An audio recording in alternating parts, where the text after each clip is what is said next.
હું હંસાબેન મહેશભાઈ ગજરા ward number 4 વિજય થઈ ગયા છો. આ વિજયને કઈ કોના સમર્પિત ને શું કામ કરશો? આ વિજય તો અમારા મોદી સાહેબ ને પહેલા તો અમે સમર્પિત કરશું, કારણ કે એના વિકાસના કામો જેટલા દેશ માટે કર્યા છે. અને બીજો વિજય તો અમારા જનતાને કરશું, કારણ કે એને વિકાસ જોઈને ભાજપને મત આપ્યા છે. અને અમે પણ હવે જનતાના એટલા જ કામ કરવાના છીએ કે 100% અમે એક ઘર ઘર સુધી યોજનાઓ પહોંચાડશું. એ કોઈ પણ કામ લઈને આવશે તો અમે કામ 100% કરવાના છીએ, ફૂલ મહેનત કરવાના છીએ. કેટલી લીડ છે? અમે 7,000 ની લીધે છીએ. ભાઈ આપનો પરિચય? અરુણભાઈ કરશનભાઈ કાકડિયા, વોર્ડ નંબર 4 ને બીજેપી તરફથી મારી ઉમેદવારી હતી. આજે કેટલી લીડ થી જીતેલા છો અને આના વિજયને કોને સમર્પિત કરશો? આજે હું 7,000 આજુબાજુ, પરફેક્ટ આંકડો તો નથી પણ એને 7,000 ની આજુબાજુ જીતશું.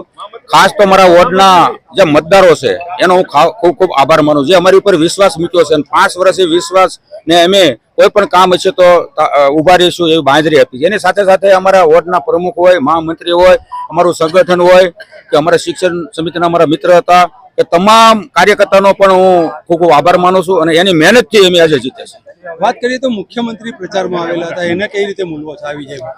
મુખ્યમંત્રીનો તો એ તો ઉપરથી એનો રોડ શો કે જે થયો હોય એ તો ઉપરથી ખબર છે. મારું નામ મહેશભાઈ પોપટભાઈ કાકડિયા, વોર્ડ નંબર 4 કાપોદ્રામાંથી મને ભારતીય જનતા પાર્ટીએ ટિકિટ આપેલી. અત્યારે લોકોએ અમારા ઉપર વિશ્વાસ મૂકીને અમને મત આપીને વિજય બનાવ્યા છે. આ વિજયને કોને અર્પણ કરશો? આ વિજય મારા ભારતીય જનતા પાર્ટીના કાર્યકર્તાઓ, મારા વિસ્તારના મતદારો અને મારા આગેવાનો જે પાર્ટીના છે એમને હું અર્પણ કરું છું. મનોજ સોરઠિયા સામા પક્ષે ઉમેદવારી હતી, કઈ રીતનું રણનીતિ ભારતીય જનતા પાર્ટીની હતી? કઈ રણનીતિ નહીં. મનોજ સોરઠ આમ આદમી પાર્ટીના પાછલા 5 વર્ષમાં કઈ કામ થયા નથી. આના પહેલા 2022માં પણ મનોજ સોરઠિયા વિધાનસભા હાર્યા હતા. એને એમ કે હું વોર્ડમાં જીતી જઈશ, વોર્ડમાં આવ્યા, વોર્ડમાં કઈ કામ તો કરેલા નથી એમણે. અમે સત્તામાં નહીં હતા તો પણ દરેક સોસાયટીમાં દરેક વ્યક્તિના અમે પ્રશ્નો સાંભળતા હતા અને એમના કઈ પણ અગવડતા પડતી એનો અમે પ્રશ્નના નિરાકરણ લાવવાના પ્રયત્ન કરેલા. મુખ્યમંત્રીનો રોડ શો હતો, એના કેટલા આ વિજયમાં સારો હતો. મુખ્યમંત્રીનો રોડ શો આવ્યો ત્યાર પછી અમારે વરાછા વિસ્તારના મતદારોનો મૂડ પણ ફર્યો હતો.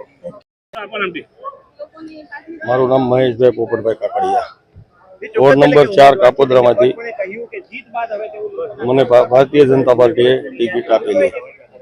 અત્યારે લોકોએ અમારા ઉપર વિશ્વાસ મૂકીને અમને મત આપીને વિજય બનાવ્યા છે. આ વિજયને કોને અર્પણ કરશો?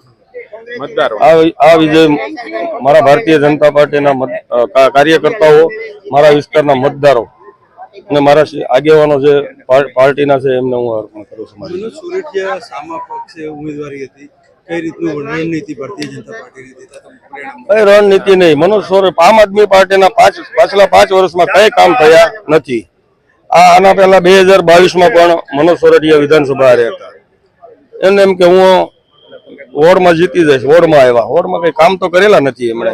અમે સત્તામાં નહીં હતા તો પણ દરેક સોસાયટીમાં દરેક વ્યક્તિના અમે પ્રશ્નો સાંભળતા હતા અને એમના કઈ પણ અગવડતા પડતી એનો અમે પ્રશ્નના નિરાકરણ લાવવાના પ્રયત્ન કરેલા. મુખ્યમંત્રીનો રોડ શો હતો, એના કેટલા આ વિજયમાં સારો હતો. મુખ્યમંત્રીનો રોડ શો આવ્યો ત્યાર પછી અમારે વરાછા વિસ્તારના મતદારોનો મૂડ પણ ફર્યો હતો.